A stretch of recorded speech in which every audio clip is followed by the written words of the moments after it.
morning everyone, and welcome to the outdoor dojang once again at my place. I hope you're well and keeping busy. So today we start again with a block, and we are going to look today at the palm hooking block first, or Sampada Gochu Maki. So before we start, we bow in, Jirit, Kunye, take one. Good, so welcome along to this class. The palm hooking block is where we start today. So let's show it to you first, okay? Palm hooking block.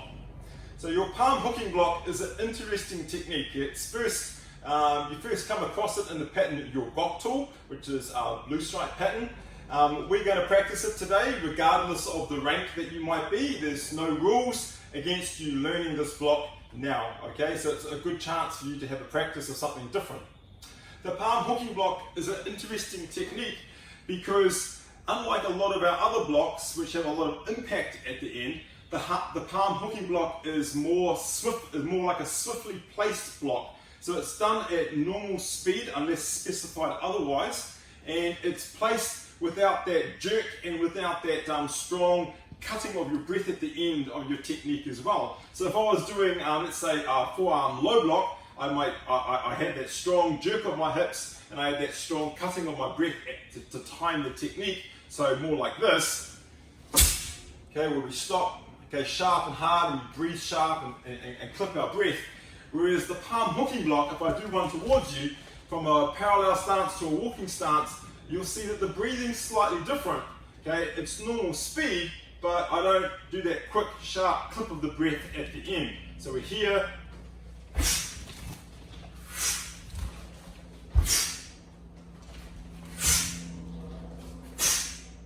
okay, rather than, okay, so it's more of a place. Now, the purpose of the palm hooking block really is we do it as a hook onto the opponent's arm. The opponent is doing a punch, or the opponent might be doing, let's say, a side piercing kick. So it could be, I've got no one to help me here today, but it could be a side piercing kick, okay, where someone's on a side piercing kick, and you've come along and you've done the hooking block to their kick, okay, to their lower leg, to their tibia. So we can do the same type of thing with the arm as well. So it's to the top of the arm. So someone's doing a punch, okay, and we're going to the top of that arm and blocking the top of that arm. The reason why we come across with that hooking motion and the palm is that we can grab. So the idea afterwards is we come across, the person's done a punch, we come across up and down onto the opponent's punching arm, and afterwards we can grab that wrist and pull that opponent towards us as we punch. So we're here and we punch. So let's break it down a little bit more and talk about it. The palm hooking block can be done in a lot of different stances, but we usually come across it the most in a walking stance, and that's how we'll practice it today. So if we're just standing, we'll start in a parallel ready stance and step forward with the right leg, okay, and we're going to do a right side palm hooking block. So the position, as we come forward, once again, we relax, so we go relax, so it's relax, up, down, or down, up, down, we get that relaxed motion, we don't overcook the down at the beginning, and we relax and we come to a neutral position, legs slightly bent, okay, and our arms at neutral. Then we're going to come forward, we're going to start to raise up, and as we raise up, we're going to bring our hands to chamber for the hooking block. When we bring our hands to chamber for the hooking block, we want to bring our hands to the opposite chest of the side that we're going to block on. So I'm going to be blocking with my right hand, so I'm going to bring it to my left chest. Now the interesting thing is when I bring the hands to cross for my chamber, I'm not going to bring my hands back to back. Instead, my hands will be edge on. So my right fist, which is blocking, my right wrist is facing downwards. Okay, so we're not back to back. I'm edge of my wrist onto my left wrist. Okay, this way. Not back to back. Edge on with the blocking hand. My hands to the opposite chest. My hands are to the opposite chest. Okay, and there's just approximately shoulder height, no higher. Okay, I start to raise up in my sine wave, and my blocking hand is going to come up over and on. Okay, so it's over and on. So it takes this arcing motion. So this up, down motion is really important. My other hand, because it's facing down, will rotate to my hip like per normal. Okay, so let's raise up and down. Okay, and we end up with the hands, okay, palm down, okay, which is my palm hooking block. Fingers together, thumb open to allow the fit of my hand over the opponent's arm. My elbow, okay, is bent outwards 25, and my wrist a slight bend but not overcooked. I can do my palm hooking block middle, so my palm hooking block can be fingertips to shoulder height for middle, or my palm hooking block can be executed high, so fingertips eye level. Okay, so let's practice our palm hooking block together. Okay, and we're going to do this forward and back. Now remember that we don't want to emphasize too much on the breath at the end. It's a place. Okay, okay, rather than there's not a sharp breath at the end.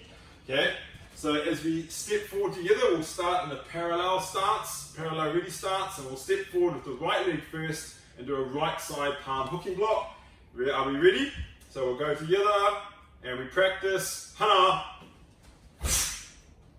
Okay, and we come forward again and we're going to do the left hand side.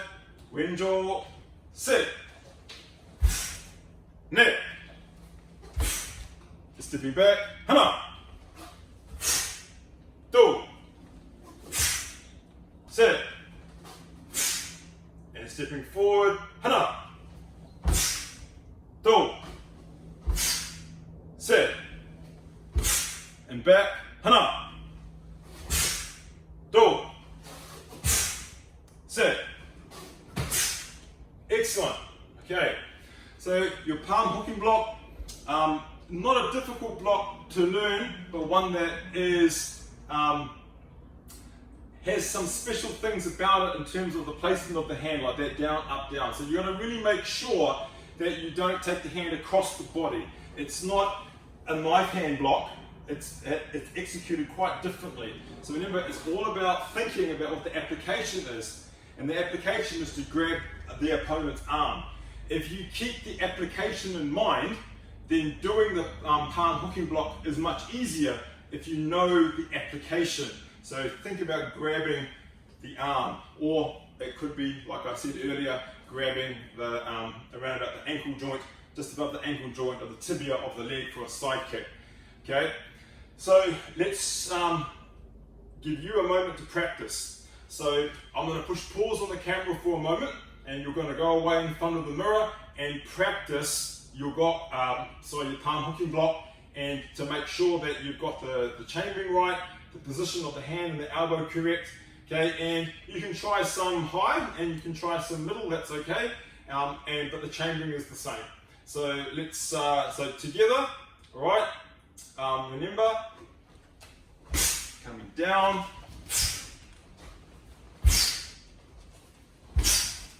and back,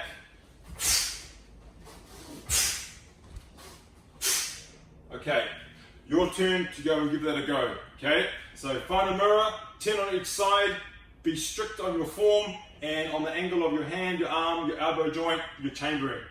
3, 2, 1, pause.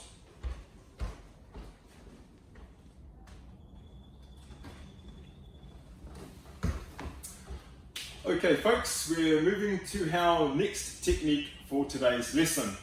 We're going to be looking at front elbow strike. Okay, so our front elbow strike, or up poke up terigi, is also a technique that we see for the first time in the pattern yugok. So we've just finished doing our palm hooking block, which comes with the pattern yugok as well. So our front elbow strike relies on our elbow as the tool. Now our elbow is a fantastic tool in Taekwondo. It's a very strong part of your body. So we see our elbow used in things like thrusts, like thrusting motion. So in thrusts, but we also see them in things like strikes. So we have our front elbow strike that we're going to look at today. You also have upper elbow strike, okay, or wi poke up terigi. So it's used in lots of different places because it's such a strong technique. Now, I just want to make sure that you understand the terminology here. It's called a front elbow strike. Usually when we use the word front, we're thinking about something, an opponent that is directly in front of you. Okay, that's not the case here. When we use the word front elbow strike, what we're talking about is actually the part of the elbow that we're using. So the opponent is actually to your side front. So here is my front, okay? The opponent is to my side front. Because if you have a look at the position of my arms are like over here, like in an uncomfortable position across my body for a front opponent. The person is to my side front. So they are here. So when I say front elbow strike, it's not the position of the attacker, okay, or the person I'm defending against. Instead, it is the position of my arm or the part of my arm. So we call this bit here on our elbow our front elbow. So this is the bit of the tool that I'm using. So when we say front elbow strike, it's the tool, not where the opponent is. The opponent is at the side front. Okay, so with this technique, we are using this this part of the elbow, okay, the front part. How fist, when we form the tool, which is here, our hand is clenched into a fist and our palm is down, okay? We want our arm to be flat and horizontal with the top of the arm. We don't want our arms down or arms up like so, okay? As we execute the technique, we want to make sure that we don't lean into the opponent, okay? So we're not too far away, and we don't want to be too close to the opponent. So it's a little bit of a juggling act. So let's show against the bag here. Now, in this technique for a front elbow strike, we normally do it as a reverse technique. Now, it can be done in lots of different stances, but once again, we usually rely on walking stance because it gives a good, because it's moving in a forwards direction, the front elbow strike, the walking stance gives us fantastic stability to strike hard. Also, doing it as a reverse technique allows us to utilize our hip, okay, and engage our hip a lot better as we come down to do the strike. So if we go from half facing to full facing, we get a chance to engage the hips. Also, if we were not to do it reverse, so this is a reverse technique, so I'm using my left arm, but my right leg is forward, so this is a reverse front elbow strike. If I was to do it obverse, have a look what happens now. Here's the opponent. Have a look where my leg ends up. My leg ends up entangled with where their feet would be, okay, and it gets quite messy, but gets clean once I go to reverse. So we normally practice, like I said, in a reverse, as a reverse technique. If I was too far away, I would be leaning to reach the opponent. Okay, this means I'm off balance. I might over rotate as I'm trying to hit the opponent. Okay, and I'm also leaning forward, so it's more likely for them to be able to grab me and to pull me down. If I am too close to the opponent, when I come to do my elbow, what will happen is more than likely, instead of hitting with the appropriate front part of my arm, which is the attacking tool, more than likely I'll hit with my forearm instead. Because I haven't got enough time to get my hand up. I end up hitting with the wrong part of my arm and I'm all cramped. So getting the distance correct is important for this technique. So let's practice on the pad, on the bag first. I'm just going to show you the motion and how we can go from an L stance to walking stance and utilize the hip.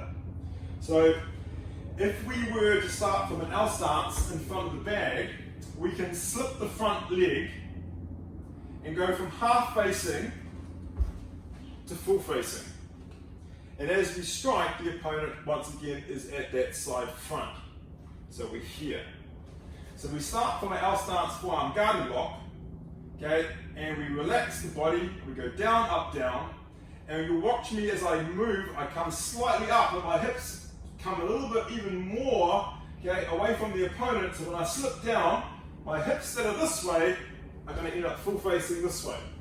So we're here, and we come up, And you'll notice that as I do the strike, my other hand is pulled back to my hip as per usual. So we're here.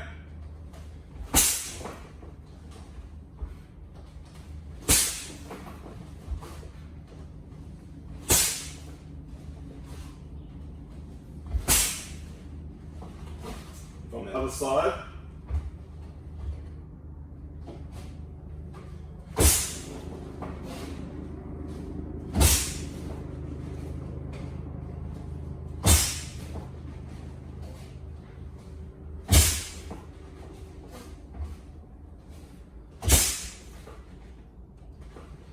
Okay, so that's our front elbow strike.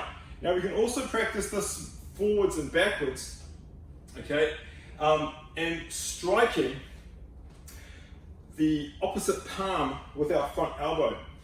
And this is a good way to measure the power in the technique, the power that you're generating. So we can move forward, okay, and do the same type of technique but striking this palm.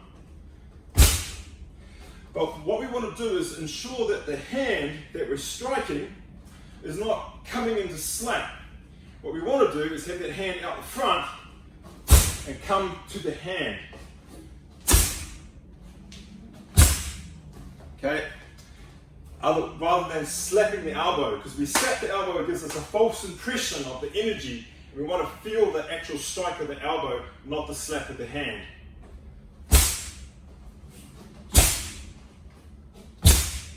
Okay, so more elbow rather than slap.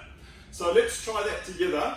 Okay, we're going to do forwards and backwards in that walking stance with the hand. Okay, so we're here.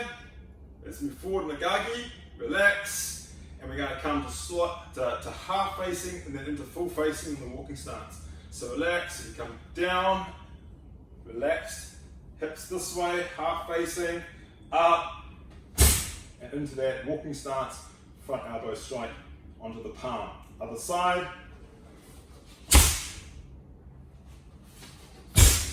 And we go back, tip, net, us, and forwards, do, sit. Cool. Now we can try it on the spot, and we'll do it from our stance. And we're going to slip the front foot. And this time we're going to not slap the hand, but just pull to the hip. Hana. Do. Sit. Net. Let's try the other side. Left outsides. Hana. Do. Half faces to full facing. Sit. Net. Good. Okay, so that's our front elbow strike. Our up polka tirigi. You often see people doing this in breaks as well. So for distractions, sometimes for fun. At blue belt level, their first instructions, juniors often use this technique. Okay, in breaking, same type of rules apply. Okay, we want to make sure that we're not too close because we strike with the wrong tool, not too far away. We end up leaning in towards the target and we lose our balance, okay, or our equilibrium. This is a nice technique, good for self-defense as well because it's really strong. Okay, and it's an area of our body that I guess through evolution, how bodies have evolved. These are hard parts of our body. I kind of think of it as these are the bits that stick out, you know, the bits that strike things as you're walking around. And so it's become, they're very strong parts of your body. So it's a good tool to learn to use well, your front elbow strike. Okay, your turn. Try some, 10 on each side. L stance, half facing, into full facing, walking stance, front elbow strike. Try that on both sides. Okay, and then try some walking forwards and backwards with your front elbow strike as well. Okay, on the forwards and backwards with the walking stance, try the palm technique. Okay, so you're here, striking that palm, striking that palm, striking that palm, striking that palm, okay? And feel the palm strike, not the hand slap. Got it? Okay, your turn. 10 on each side, from our stance to walking stance. 10 on each side, walking forwards and backwards in your walking stance, striking the palm. All right, have fun, practice. Remember, be your own harshest critic. Okay, so you get the technique right. Your turn. 3, 2, 1, pause.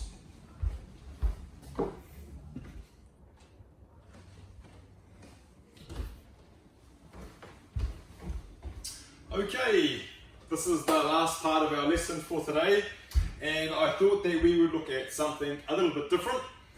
We're going to look at combination kicks and consecutive kicks. So our combination kicks, or hanap chagi, and consecutive kicks are yonsok chagi. Okay, so we're going to start with combination kicks first. Look, we have lots of different techniques in Taekwondo, kicking techniques. Combination and consecutive kicking allows us to practice, to start practicing our kicking techniques in terms of application against opponents while free sparring. And that's the purpose of both of these techniques. So combination techniques means kicks off different legs. So for example, it could be turning kick, back kick would be an example of a combination kick if it's off different legs. So we'll start with that example first today. We're not going to do lots of examples. We're just going to do one of each and we'll practice those. So we're going to start with the combination, and the combination will be our turning kick, back kick. Okay, so I'll demonstrate to you first. So a combination kick is where we use, let's say, right leg then left leg, or left leg then the right leg.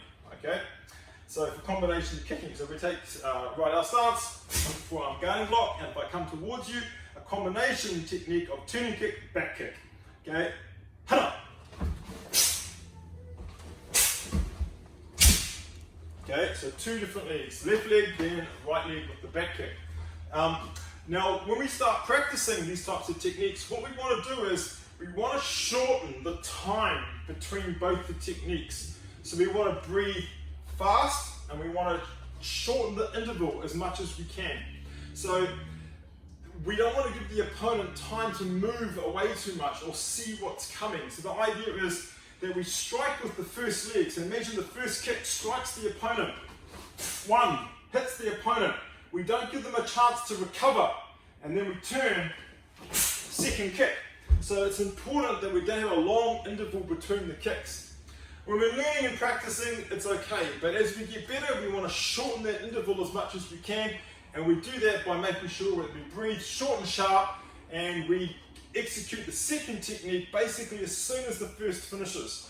Okay, so let's try this together, and we are going to do it on the spot. So on the spot means that I'll finish the technique, then I'll step back to the opposite side. I may have to shuffle back in my space here. We'll see how we go.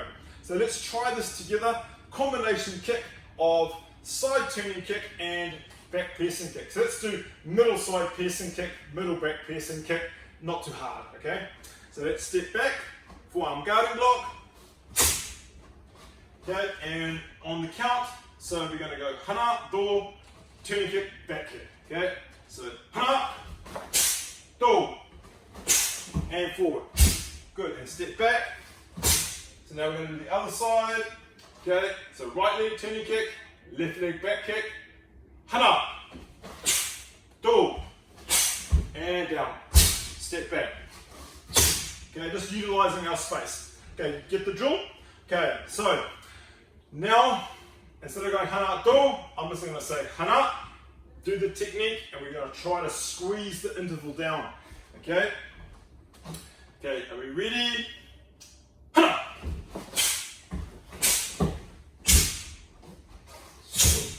Okay, remember, we've looked at over the last few weeks of our online lessons our turning kick and our back piercing kick. Let me recap a couple of things. Remember, our turning kick, okay, We are kicking, this is a side turning kick, so it's directed to your front. This means that your supporting foot on your turning kick must be turned 75 degrees, okay, to the outside. Okay, your leg that is kicking, your attacking tool needs to be horizontal to the target. Okay, as we do that, the timing of the strike of the foot, or the impact of the foot, must time with that pivot on the ground and your breath. Remember your back piercing kick, your leg is coming from directly underneath your body as much as you can, and your leg fully extends, and remember that back piercing kick, you're not hitting with your heel, okay, you're hitting with your foot sword. And remember that the angle of the foot, okay, is down on that 45 degrees, hands held at the side, okay? So just a little reminder there as we continue. Okay, so let's continue with the consecutive, with the combination kick, stepping back, okay, and remember 1 count, both techniques, nice and clean, and we try to squeeze the interval to make it short between each one so the opponent hasn't got time to recover or to see what's coming next. And step back, other side, and again.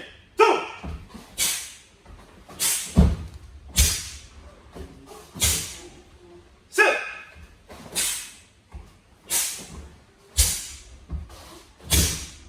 Huss.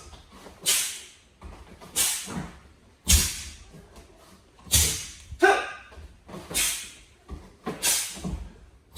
Huss.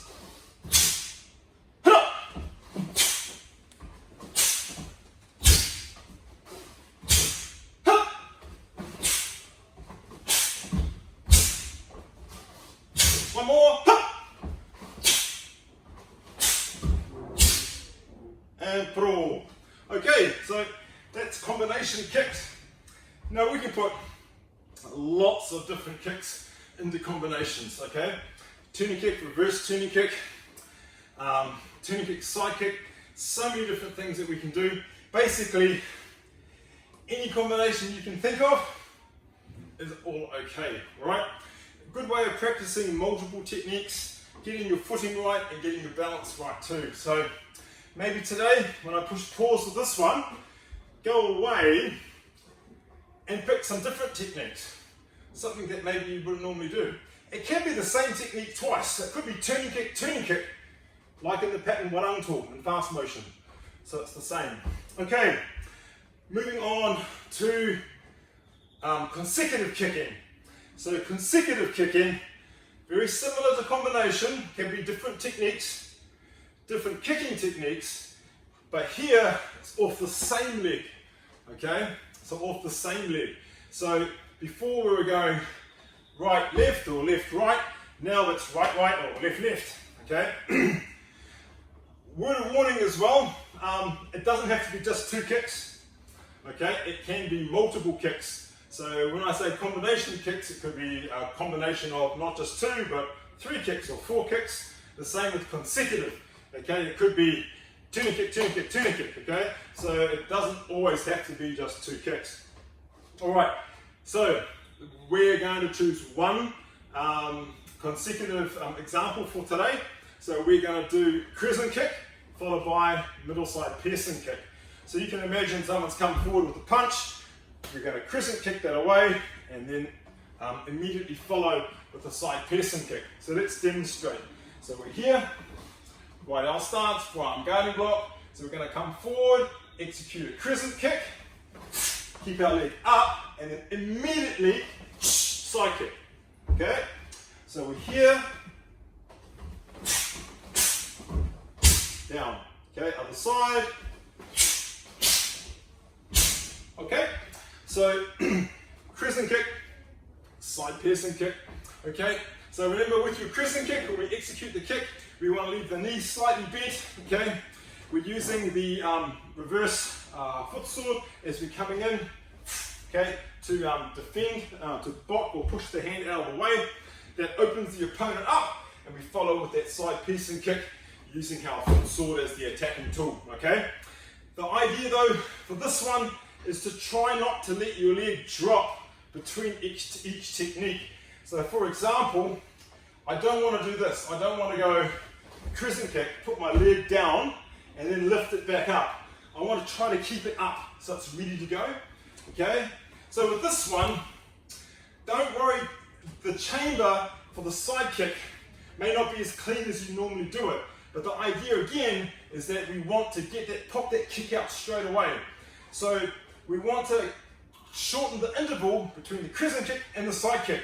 Shorten the gap again, short sharp breaths, okay, and a short gap between each technique. So one finishes, the other one starts. Okay, so the opponent once again is caught off guard, okay, by your consecutive techniques. Let's try. Right our stance, forearm guided lock, we try together.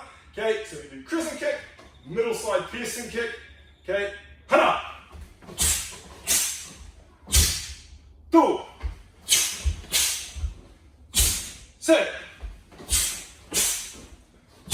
and shuffle back. Let's try again, hana,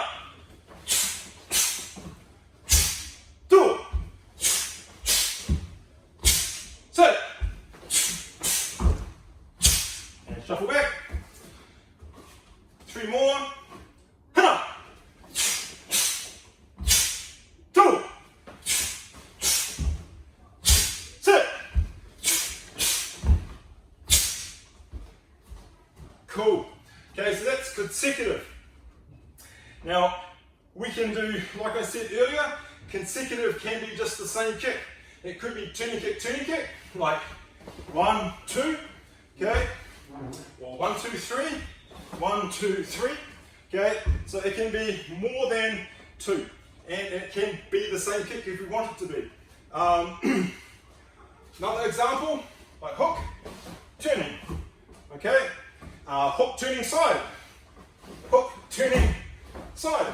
Okay, so have a play with this. So try to pick some different techniques, put them into combination, or put them into consecutive. Okay. Keep doing exercise, keep tuning in, tuning to the Tabata as well, and keep sweating hard. I know that it's not easy being trapped here at home, and it's not easy doing things online without your friends around you and your fellow students. But make it a challenge to do something every day. So when I push pause now, go and sweat hard out, do some good combination kicks, come up with some cool combos, hang a tennis ball or something from a tree, kick the ball, come up with some different things and have some fun. Maybe make it a bit of a personal challenge. So look, once again, wonderful seeing you for today. Stay safe, and I'm counting down the days that we are back in the dojo together. So thank you. Did it? Catch you next time.